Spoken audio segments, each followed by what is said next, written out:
So if you have any thoughts about purchasing a home between now and the end of the year, I have 3 reasons on why it is a great opportunity to purchase a home now. So reason number 1 is that there's less competition. We've come from a market where it was very typical to get 20 offers on a property within the first day, within the first hour, right? So now we're in a market where on a well-priced home, well-conditioned home, you may get 3 offers on a particular property. Right now, the national average on all properties that have actually sold, right now, the median number of offers is just under 3. So again, what's important about that is that those are numbers on the homes that have actually closed.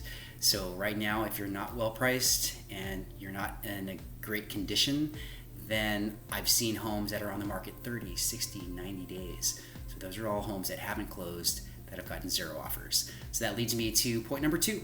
Point number 2 is now there is less seller leverage. So again, we're coming from a market where the sellers had all the leverage. They would have the buyers waive a lot of important contingencies like the appraisal, the loan, inspections. In order to get a property a few months ago, earlier this year, you had to, as a buyer, had to waive all of those contingencies. And those contingencies are there to help protect the buyer. Thankfully, we've come out of that market. So right now, if you are a buyer, you can expect to keep all of your basic contingencies and all the basic timelines to take care of your appraisal, the loan, all of your own inspections.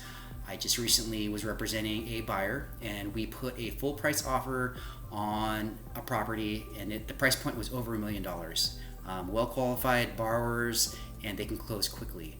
Well, we got a seller multiple counter, and so that lets us know that okay, they're sellers dealing with multiple offers. And so they didn't counter us the price, they counted us some terms, and they countered us that the seller was not going to pay a termite inspection and was not going to do any repairs in regards to termites. So that just raised a lot of eyebrows. Number 1, sellers out there, a termite inspection is about maybe $90. And 2, if you're going to not agree to make any repairs on repairs that you don't even know about, if there are any, then that just raises a lot of eyebrows and in this case red flags to my client. And you know, what's the first thing that any person or any buyer is going to think if a seller is going to waive termite inspection and termite repairs is that, hey, what's wrong? There must be some termite issues going on. So anyway, we had backed out. We didn't even respond to the counteroffer. I let the other agent know, and of course she immediately comes back to me and says, hey, what happened?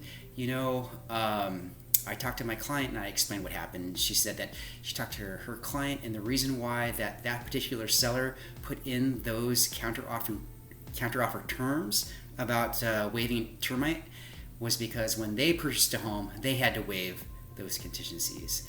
So just because it happened to them doesn't mean that it's going to continue on. And so luckily, the buck stops here. We're getting regular, normal contingencies allowed from sellers. So that's something to look forward to as a buyer. Don't waive any of those inspections or any of those contingencies moving forward. All right, number 3 is that the new home communities, all the new builders are offering a lot of incentives. So at the beginning of the year, things were red hot in the new home industry.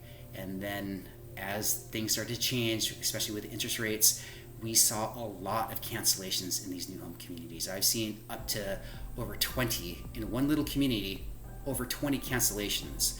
So new home builders, they're in the business to sell homes.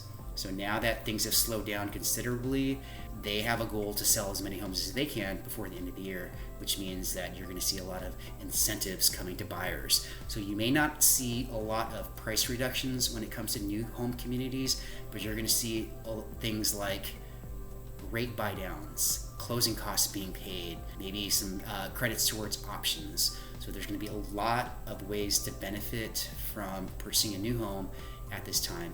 I'm still connected to the new home community and I get lots of emails and I see all that's happening within the new home industry, and yes, they are offering a lot of incentives to buyers because they want to close their homes before the end of the year.